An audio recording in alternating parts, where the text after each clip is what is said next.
नमस्कार प्यारे बच्चों, मेरे YouTube चैनल सबल एजुकेशन में आप सबका बहुत बहुत स्वागत है। आज फिज़िकल एजुकेशन की इस क्लास में हम आपके सेकंड टर्म का लेसन दिव्यांगों, विशेष आवश्यकता वाले बच्चों के लिए शारीरिक शिक्षा और खेलकूद, इस पर आधारित कुछ CBSE एग्ज़ाम के लिए इम्पॉर्टेंट क्वेश्चन आंसर इस वीडियो में आपको समझाने जा रहे हैं। मैंने अपने पिछले वीडियो में इस पार्ट को बहुत डिटेल में आपको समझाया था। साथ ही मैंने कुछ MCQs और शॉर्ट आंसर क्वेश्चन जो पार्ट को क्लियर करते हैं, रिवाइज करने के लिए बहुत ही ज़रूरी हैं, वो आपको समझाए थे। आज अपने इस दूसरे वीडियो में मैं इस पार्ट पर आधारित CBSE सेकेंड टर्म एग्ज़ाम के लिए जो बहुत ही इम्पॉर्टेंट क्वेश्चन आंसर हैं वो आपको बताने जा रही हूँ। इसमें शॉर्ट आंसर वाले, लॉन्ग आंसर, सारे क्वेश्चंस आपको समझाए जाएंगे। तो वीडियो में अंत तक मेरे साथ बने रहिए और इस लेसन को एग्ज़ाम के लिए अच्छे से रिवाइज कीजिए। तो सबसे पहला प्रश्न हम यहाँ देखते हैं। विकल्प चुनने वाला है, जन्म के समय मौजूद एक विकलांगता के रूप में भी जाना जाता है। तो उसे हम कहते हैं बच्चों जन्मजात विकलांगता, जो जन्म से ही बच्चे के अंदर होती है। अब जन्मजात विकलांगता कौन सी है? 4 ऑप्शन हैं। तो आप जानते हैं डाउन सिंड्रोम और सेरेब्रल पाल्सी, ये 2 ऐसी यहाँ पर विकलांगताएं हैं जो जन्मजात बच्चे में होती हैं। प्रश्न 3 है, विकलांगता की श्रेणी का नाम जो दूसरों के लिए पहचाना स्वीकार करना मुश्किल हो सकता है, उसे हम छिपी हुई विकलांगता कहते हैं। नेक्स्ट है, अदृश्य छिपी हुई विकलांगता कौन सी है? छिपी हुई मतलब अगर किसी के हाथ पैर ठीक नहीं है तो वो तो सामने दिखाई दे जाते हैं, लेकिन अगर उसमें मानसिक रूप से कोई विकार है तो वो कैसी विकलांगता है? छुपी हुई है। वो जब तक आप उसके साथ कोई कार्य व्यवहार नहीं करेंगे तब तक उसे पहचान नहीं पाएंगे। तो इस विकलांगता को ADHD कहा जाता है। नेक्स्ट है, 50 से 55% के बीच के IQ स्तर वाले बच्चों को बौद्धिक क्षमता के किस स्तर में डालेंगे? तो उन्हें हम मध्यम स्तर में डालेंगे।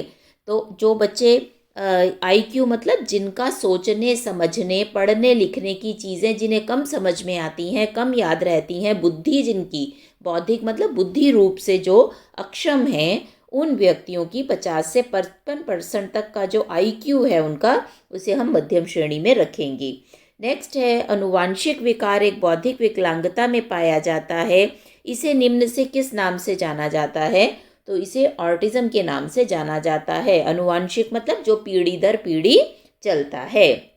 नेक्स्ट है, विश्व विकलांगता दिवस कब मनाया जाता है? तो विश्व विकलांगता दिवस 3 दिसंबर को मनाया जाता है। नेक्स्ट है, ADHD किस प्रकार का विकार है? तो बच्चों ये शारीरिक विकार नहीं है, ये एक मानसिक विकार है जिससे व्यक्ति के व्यवहार में परिवर्तन आता है। चीज़ों को किसी निश्चित क्रम में रखना एक संकेत है। किसका संकेत है? OCD का संकेत है। एक विकार जिसे बौद्धिक विकलांगता के रूप में भी वर्गीकृत किया जा सकता है, उसे हम क्या कहते हैं? ADHD कहते हैं। ऐसे बच्चे बौद्धिक रूप से विकलांग होते हैं जिनमें ADHD विकलांगता पाई जाती है। नेक्स्ट है, विश्व ऑटिज्म दिवस कब मनाया जाता है? तो यह 2 अप्रैल को मनाया जाता है। प्रश्न 12 है बच्चों, यहाँ पे ये आपकी केस स्टडी से रिलेटेड प्रश्न है। आपकी कक्षा में एक नया सहपाठी है जिसे विकलांगता है और उसके पास एक अनुवादक है। क्योंकि वह अभी विद्यालय में शामिल हुआ है, वह आपसे बात करती है या करता है, तो आप क्या करेंगे? किसके साथ बात करेंगे? आप सीधे सहपाठी के साथ बात करेंगे। जो उसके साथ अनुवादक है उससे बात नहीं करेंगे, क्योंकि जो विकलांग आपका सहपाठी है वो आपसे डायरेक्ट बात कर रहा है। अब ये लॉन्ग आंसर वाले क्वेश्चन हैं। विकलांगता के बारे में विस्तार से लिखें। तो आप बताएंगे इसमें डिफरेंटली एबल्ड, दिव्यांग शब्द का सबसे पहले उपयोग 1980 के दशक में दिव्यांग, अक्षम आदि शब्दों के विकल्प के रूप में किया गया था और इस शब्द से अधिक बेहतर संदेश जाता है जिससे अक्षम वाले लोगों के प्रति भेदभाव कम करने में मदद मिलती है। तो ये शब्द ज़्यादा लोकप्रिय नहीं हुआ, बाद में भी दिव्यांग शब्द ही उनके लिए प्रयोग किया जाता है। दिव्यांग शब्द जो है निशक्त जन, जो किसी भी काम को करने में असमर्थ होते हैं या किसी भी काम को अलग तरीके से करते हैं, जो सामान्य व्यक्ति करता है उससे भिन्न तरीके से काम करते हैं, उन्हें दिव्यांग कहा जाता है। जैसे बिना बाहों वाले लोग पैरों का इस्तेमाल करके लिखते भी हैं, पेंटिंग भी बनाते हैं, जिसे आम आदमी नहीं कर सकता। इस तरह के लोग जो हैं व्हील चेयर पर बैठकर बास्केटबॉल भी खेलते हैं, और आम लोगों को इसकी प्रैक्टिस नहीं है, वो इस तरह से नहीं खेलते, इसलिए ये सामान्य लोगों को पराजित भी कर देते हैं। अगला प्रश्न है, विकलांगता और विकार एक दूसरे के साथ कैसे जुड़े हैं? तो अक्षमता और विकार की अवधारणा और विकार की अवधारणा। विकलांगता वो है जिसमें व्यक्ति का कोई शारीरिक अंग नहीं है या वह उसको संज्ञान नहीं होता, किसी दुर्घटना के कारण या जन्मजात के कारण भी व्यक्ति अक्षम हो सकता है। विकार का कहना यहाँ पर मानसिक विकार से है, जैसे बच्चे में कोई डिसऑर्डर है, वो अपनी दैनिक दिनचर्या ठीक से नहीं कर सकता, मानसिक रूप से उसमें कमी है, उसके व्यवहार में कोई कमी है, वो याद नहीं रख पाता, ठीक से बोल नहीं पाता, चीज़ों को समझ नहीं पाता, दिमाग तक संदेश ठीक तरह से नहीं पहुँचते। तो इस तरह से मस्तिष्क से संबंधित अगर उसके अंदर कोई डिसऑर्डर है, विकार है, तो उसे हम विकार कहेंगे। नेक्स्ट है, दुर्बलता या क्षीणता और विकलांगता को परिभाषित करें। तो यहाँ पर अक्षमता जो है, दुर्बलता या क्षीणता और विकार दोनों के टेबल बनाकर आपको बताया गया है। अक्षमता का अर्थ है एक दोष है जो किसी व्यक्ति की कार्यक्षमता या गतिशीलता को सीमित करता है, लिमिटेड करता है। अक्षमता में प्रभावित होने वाले अंग कौन से हैं? ये शरीर के अंगों में, और शरीर के अंगों की कार्यक्षमता इसमें शामिल होती है। और प्रकार क्या है? आंशिक रूप से भी अक्षम हो सकता है और पूर्ण रूप से भी व्यक्ति अक्षम या डिसेबल हो सकता है। विकार क्या है? विकार किसी व्यक्ति की सामान्य कार्यक्षमता में होने वाली गड़बड़ी है। विकार का संबंध अक्सर मानसिक क्षमता से होता है। तो जो दिमाग रूप से संबंधित विकलांगता है, जिसमें हमारा ब्रेन, हमारा दिमाग इन्वॉल्व होता है, उसे हम विकार कहते हैं। और इसके प्रकार क्या हैं? बेचैनी भी हो सकती है या कोई मनोवैज्ञानिक विकार भी हो सकता है। तो इसी तरह से टेबल बनाकर आप दोनों का कंपैरिजन करके वहाँ पर दोनों की भिन्नता को दिखाएंगे। नेक्स्ट प्रश्न है, संज्ञानात्मक अक्षमता पर एक छोटा नोट लिखें। तो संज्ञानात्मक अक्षमता मानसिक विकार की श्रेणी में आती है। संज्ञानात्मक का अर्थ सोचने, तर्क करने, जानने और समझने के काम या प्रक्रिया से है। आमतौर पर यह कहा जाता है कि संज्ञानात्मक क्षमता में रोजमर्रा की दिनचर्या के मानसिक कार्य शामिल होते हैं। संज्ञान से बच्चों भाव ये है किसी भी चीज़ को समझना, महसूस करना, लेकिन अगर व्यक्ति उस बात के अर्थ को नहीं समझ पाता, तर्क नहीं दे पाता, जानना और समझने की जहाँ कमी है, विकार है, उसे हम संज्ञानात्मक अक्षमता कहते हैं। ऐसा व्यक्ति को अपने दैनिक कार्य करने में भी बहुत कठिनाई होती है और ऐसा व्यक्ति हर स्तर पर दूसरों से अलग हो सकता है। अगला प्रश्न है, सेरेब्रल पाल्सी के लक्षण क्या हैं? तो ये भी एक विकलांगता है जो जन्मजात पाई जाती है। सेरेब्रल पाल्सी के लक्षण हैं अनैच्छिक शारीरिक गतिविधियाँ। अनैच्छिक मतलब वो शारीरिक विधियाँ जो वो करना नहीं चाहता। कम मांसपेशियाँ, समन्वय, धीमी शारीरिक गतिविधि, जोड़ों में कम गतिविधि, अनुचित पोस्चर, खाना निगलने में समस्या। तो सेरेब्रल पाल्सी में हमारे शरीर की मांसपेशियाँ जो हैं वो इन्वॉल्व होती हैं। बाद में भी आपने देखा होगा कुछ लोगों के मुंह में टेढ़ापन सा आ जाता है, वो भी मांसपेशियों के विकार के कारण ही आता है और इसे भी सेरेब्रल पाल्सी ही कहा जाता है। नेक्स्ट है, देखने में अक्षमता वाले व्यक्तियों को किन कठिनाइयों का सामना करना पड़ता है? तो जिन्हें पूरी तरह से दिखाई नहीं देता, नेत्रहीन है या जिनकी आंखें बहुत ही ज़्यादा कमज़ोर हैं, तो उनको किन किन कठिनाइयों का सामना करना पड़ता है? यातायात में समस्या आती है, एक जगह से दूसरी जगह जाने में। भीड़ भाड़ वाली जगहों में चलने में समस्या आती है। कैरियर के विकल्प उनके सामने बहुत कम होते हैं क्योंकि उन्हें आंखों से दिखाई नहीं देता। खेल व स्वास्थ्य संबंधी गतिविधियां वे नहीं कर पाते। टेक्नोलॉजी का बड़ा सीमित प्रयोग कर पाते हैं और इन्हीं सब वजहों से उन्हें अकेला रहना पड़ता है। वो सारी क्रियाएं नहीं कर पाते, देख नहीं पाते। तो देखना जो है वो ही एक इतनी बड़ी कमी है कि उनके जीवन में अकेलापन आ जाता है। नेक्स्ट है, attention deficit hyper active disorder पर एक छोटा नोट लिखिए। तो यहाँ आपको बताना है ADHD जो है ये किस प्रकार का डिसऑर्डर है।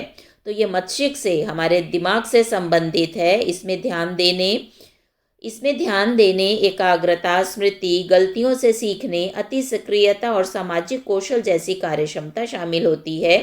ADHD विभिन्न कारणों से हो सकता है, जैसे विभिन्न जीन्स जो बेहद अनुवांशिक होते हैं, कुछ वातावरणीय कारक जैसे शराब का सेवन, गर्भावस्था के दौरान धूम्रपान और मादक पदार्थों का सेवन, समय से काफ़ी पहले जन्म होना, जन्म के समय वजन काफ़ी कम होना। तो ये सब कारक जो हैं ADHD के हैं। और इसी तरह से आप 2-4 लाइनें लिख के इनका उत्तर लिखेंगे। नेक्स्ट है विपक्षी दोष विकार ODD के संकेत और लक्षण सूचीबद्ध करें। तो अपोजिशन डेफिएट डिसऑर्डर का मतलब वह स्थिति है जिसमें पीड़ित लगातार रूप से गुस्से, चिड़चिड़ेपन और बहस करने वाले व्यवहार से ग्रसित रहता है। हालांकि वे आक्रामक या नुकसान पहुंचाने वाले नहीं होते हैं, लेकिन जानबूझकर नाराज करने वाले काम करते हैं, दूसरे लोगों पर गुस्सा और असंतोष जताते हैं, विवाद प्रिय होते हैं, अपनी गलतियों के लिए दूसरों पर दोष देते हैं और आसानी से अपना आपा खो देते हैं। ODD के कारणों को समझना कठिन होता है क्योंकि उनके बारे में काफ़ी कम जानकारी है। हालांकि उपलब्ध शोधों में इसका संबंध आनुवांशिक प्रभाव, जन्म संबंधी जटिलताओं, मस्तिष्क की चोट आदि से माना गया है। तो आनुवांशिक मतलब पीढ़ी दर पीढ़ी जो प्रभाव होता है, या जन्म के संबंधी कुछ जटिलताएं हो, या दिमाग में कोई चोट लग गई हो, वो सब इसके कारण हो सकते हैं। नेक्स्ट है संवेदी प्रसंस्करण विकार SPD के बारे में आप क्या जानते हैं। तो इस विकार का सटीक कारण अभी ज्ञात नहीं है। हालांकि कुछ मामलों में इसका कारण आनुवांशिकता को माना जाता है। समय पूर्व और जन्म संबंधी जटिलताओं का संबंध भी SPD से जोड़ा जाता है। अति संवेदनशीलता और निम्न संवेदनशीलता के लक्षण काफ़ी अलग होते हैं। ये निम्न प्रकार हैं। तो यहाँ पर बताया गया है अति संवेदनशीलता क्या है कि किसी भी चीज़ के लिए बहुत ही सेंसिटिव, संवेदनशील होना मतलब सेंसिटिव होना, बहुत चीज़ ज़्यादा, कोई तेज़ आवाज़ से डर जाना, किसी के छूने से डर जाना, भीड़ में जाने से डर जाना, झूला झूलने से डरना, इस तरह का जो डर है व्यक्ति के अंदर, किसी भी परिस्थिति के लिए बहुत ज़्यादा सेंसिटिव होना, वो है अति संवेदनशीलता। और निम्न संवेदनशीलता इसका बिल्कुल उल्टा है कि किसी भी स्थिति से घबराना नहीं, दर्द सहने की क्षमता, खेल कूद में, खतरों के काम करने में मज़ा आना, पालतू पशुओं को नुकसान पहुंचाना, अपने आप को ज़्यादा ताकतवर समझना, ये सब निम्न संवेदनशीलता के लक्षण हैं। प्रश्न 10 है विकलांगता वाले व्यक्ति के साथ व्यवहार में सकारात्मक और ऊर्जावान रवैये की क्या भूमिका है। तो हमें विकलांग व्यक्ति के साथ हमेशा सकारात्मक, पॉजिटिव और ऊर्जावान एनर्जी से पूर्ण व्यवहार करना चाहिए और उसे सहज महसूस करवाना चाहिए। उसे ये बताना चाहिए कि वो समाज से अलग नहीं है, उसे भी पॉजिटिव रहना है, एनर्जी से भरा हुआ रहना है। जो काम सामान्य व्यक्ति कर सकते हैं वो काम वो सब भी कर सकता है। उसको हमें मोटिवेट करना है, उसके सामने नेगेटिव बातें नहीं करनी है। तो उस व्यक्ति के साथ सकारात्मक और ऊर्जावान रवैया हम रखेंगे तो विकलांग व्यक्ति का भी उत्साह बढ़ेगा।